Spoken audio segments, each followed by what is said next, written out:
नमस्कार दोस्तों, जय श्री राम। दोस्तों, कैसे हैं आप सब। आशा करता हूं दोस्तों कि आप सब अच्छे ही होंगे और हनुमान जी की कृपा आपके परिवार पे बरस ही रही होगी।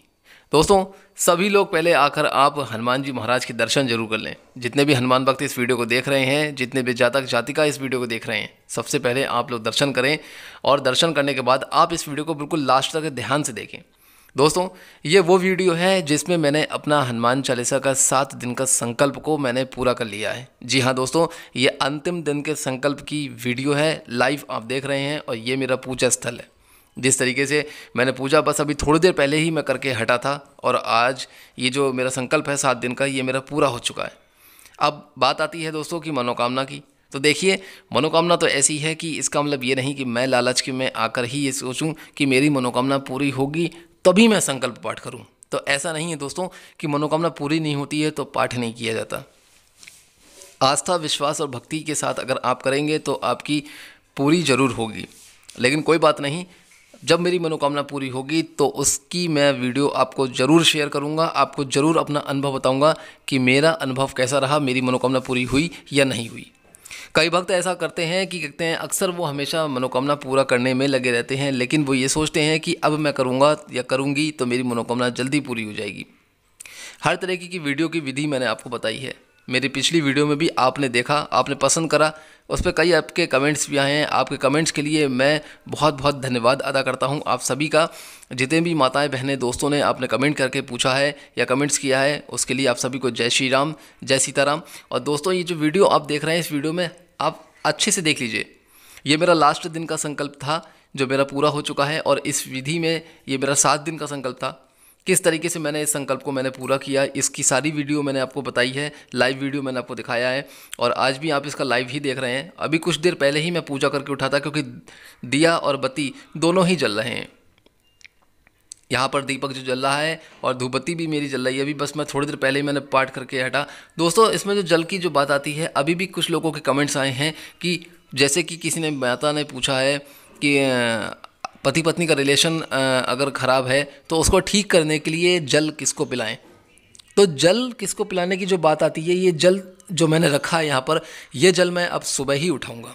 आप जब भी संकल्प पाठ कर रहे हैं तो आप जब जल उठाएं तो जल को आप सुबह ही उठाएं। पाठ करने के समय आप जल को रख दें। रखने के बाद जब दीपक ठंडा हो जाएगा तो सब कुछ ऐसा ही रखा रहेगा। बस आपको इसको सुबह उठाना है। जब आप सुबह अपने सारे कामों से निवृत्त हो जाते हैं, नहा धो लेते हैं, जब आप मंदिर में जाते हैं अपने पूजा करने के लिए, तब उस समय आप इस जल को उठाएं।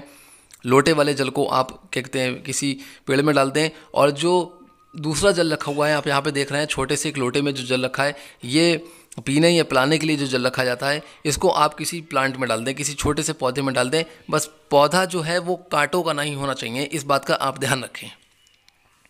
कोई भी किसी तरह का पौधा है लेकिन वो कांटों का नहीं होना चाहिए।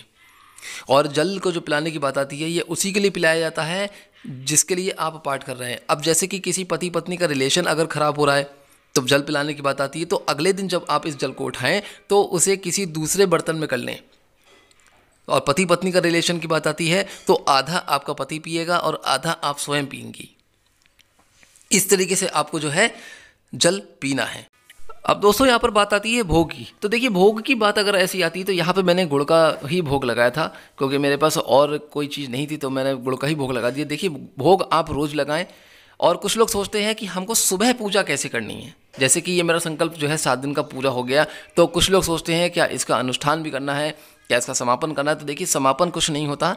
बस जिस दिन आपका संकल्प पूरा हो जाता है उस दिन आप पूजा अपनी यहाँ पर रोक देते हैं। और उसके बाद क्या कहते हैं, जब आपको नया संकल्प लेना होता है तो आप अपने अगले दिन, यानी कि जैसे शनिवार का दिन आ रहा है या मंगलवार का दिन आ रहा है, तो आप फिर से उसी तरीके से इस विधि को फिर से प्रयोग कर सकते हैं जिस तरीके से आपने शुरुआत की थी। तो यही दोबारा संकल्प लेने का एक तरीका होता है। ये नहीं है कि आप क्या कहते हैं लगातार आप इसको कर रहे हैं, तो ऐसा नहीं है। आपको बस जितने दिन का आप ले रहे हैं उतने दिन में ही आपका संकल्प पूरा हो जाता है। इसका कोई भी अनुष्ठान या समापन वगैरह नहीं होता है। जब आप चाहें तब आप फिर से इसको शुरू कर सकते हैं। और संकट परेशानी अगर देखिए घर में ज़्यादा आती है तो कुछ लोग सोचते हैं कि हम मंगलवार आएगा तब करेंगे या शनिवार आएगा तब करेंगे। तो देखिए, आप किसी भी दिन से कर सकते हैं, ऐसा कुछ नहीं है। बस विधि अलग अलग है थोड़ी सी। तो जो विधि मैंने आपको वीडियो में बताई है, जो मैं दिखा रहा हूँ, तो ये इसी तरीके से आपको प्रयोग करनी है। ये जो जल वाली विधि है ये रोज़ उठाने की विधि है। कुछ लोग सोचते हैं कि क्या 11 दिनों तक रखा रहेगा।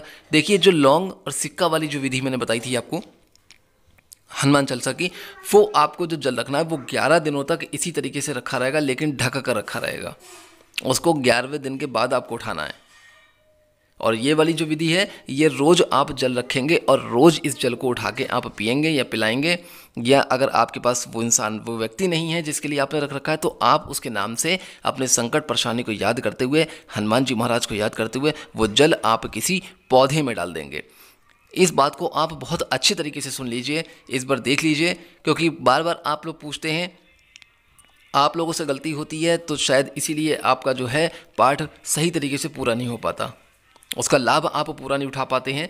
तो इसलिए मैं नहीं चाहता हूं कि जब भी कोई जातक जातिका इस पाठ को करे, इस विधि को अपनाए, तो वो गलतियां करे। तो इसलिए ऐसा बिल्कुल भी ना करें। आप गलती करने से पहले ही अगर आप इस वीडियो को देखेंगे और ठीक तरीके से समझेंगे तो अच्छी तरीके से कर पाएंगे। और जैसे कि 3 दिन का संकल्प होता है, वो भी एक इमरजेंसी का संकल्प होता है। जब परेशानी ज़्यादा आती है तो आप जल्दी में 3 दिन का पाठ भी रख सकते हैं। मैंने 7 दिन का रखा था, उससे पहले मेरा 11 दिन का था, वो मेरा पूरा हो गया है। जो मेरी वाइफ ने रखा था, मेरी पत्नी ने जो पाठ रखा था उसका 11 दिन का था, वो भी पूरा हो चुका है। तो इसी तरीके से दोस्तों आपको ये करना है। और क्या कहते हैं, ये स्थान जो बात आती है कि स्थान हम कब तक रखें और कब तक नहीं हटाएं, तो इसमें आसन भी रखते हैं, तो आसन को क्या रोज़ हटाना। देखिए आसन की जो बात आती है वो आसन आप रोज़ हटा सकते हैं, लेकिन आप उस आसन को उतने दिनों तक आप ही प्रयोग करेंगे, कोई और उस पर बैठ के पूजा नहीं करेगा जितने दिनों तक के लिए आपने संकल्प ले रखा है। जैसे आपने 7 दिन का संकल्प ले रखा है तो 7 दिन तक आप उसी आसन पर बैठ के करेंगे। वो आसन आप किसी और को बैठने के लिए मत दीजिएगा। 11 दिनों का करा है तो 11 दिनों तक आप बैठ के उस पर पूजा करेंगे। अब बात आती है कि यहाँ पर जो स्थान लगा रखा है हनुमान जी महाराज का, ये कब हटाना है। जैसे कुछ लोग पूछते हैं कि भैया हमने चौकी लगा रखी तो हम इस चौकी को कब हटाएं। तो देखिए इस चौकी को, ये जो स्थान है प्रभु जी का, तो ये प्रभु का स्थान आपको हटाने की जो बात आती है कि इसका स्थान परिवर्तन कब करें, तो स्थान परिवर्तन आपका तभी होगा जब आपका ये संकल्प पाठ पूरा हो जाएगा। तो आप यहाँ से इनका स्थान परिवर्तन करके वापस आप मंदिर में इन्हें रख सकते हैं। उसके बाद जब भी आपको लगे कि आपको या आपको संकल्प पाठ फिर से शुरू करना है मंगलवार से या शनिवार से, तो इसी तरीके से आप दोबारा यहाँ पर आसन लगाकर फिर से पाठ करना शुरू कर सकते हैं। और फिर भी उसी समय आप जब जिस आसन का प्रयोग करेंगे तो वो आपको जो है 7 दिनों तक या 11 दिनों तक उसी आसन का प्रयोग करना है। अब आसन लाल होना चाहिए या पीला होना चाहिए। तो देखिए अगर आपके पास कोई लाल आसन नहीं है, अगर आप पीला आसन है तो आप ले लीजिए। काला और नीले आसन का प्रयोग ना करें। गहरा नीला है या काला है तो उस आसन का प्रयोग बिल्कुल ना करें। कुछ लोग सोचते हैं कि नीला आसन ले सकते हैं या काला ले सकते हैं, तो ऐसा ना करें आप। लाल रंग के वस्त्र हैं तो लाल रंग के वस्त्र अगर आप पहन के करते हैं तो भी अच्छी बात है, क्योंकि प्रभु को लाल रंग बहुत प्रिय है। और यहाँ पर मैंने जो फूलों का प्रयोग करा है, जो भगवान को मैंने फूल अर्पित करे हैं, वो गुलाब के फूल ही मैंने अर्पित करे, क्योंकि लाल रंग ही प्रभु को बहुत ज़्यादा पसंद है। तो यहाँ पर मैंने लाल रंग के गुलाब का प्रयोग करा है। आप पीले रंग के फूल का भी इस्तेमाल कर सकते हैं, क्योंकि हनुमान जी महाराज को पीला रंग भी बहुत प्रिय है।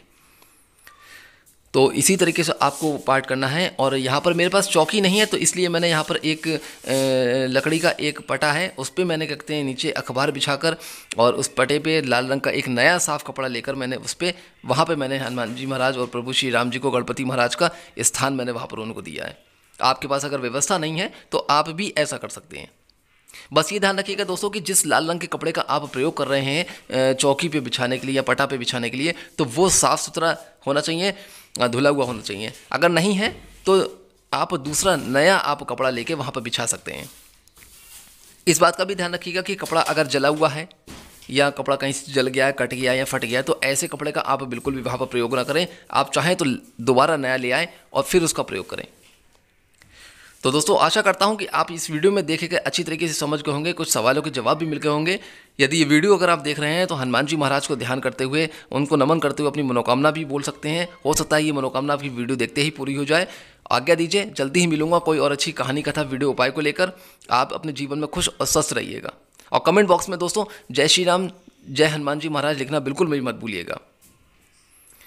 वीडियो को लाइक जरूर करिएगा। अनुरोध करता हूं एक बार जो चैनल पे नए आ रहे हैं, जो नए भक्त हैं, वो चैनल को जल्दी से सब्सक्राइब कर दीजिए, ताकि इस तरीके की और भी बहुत अच्छी वीडियोस मैं आपके लिए हमेशा लेकर आता हूं और आगे भी लेता आऊँगा। तब तक के लिए दोस्तों जय श्री राम।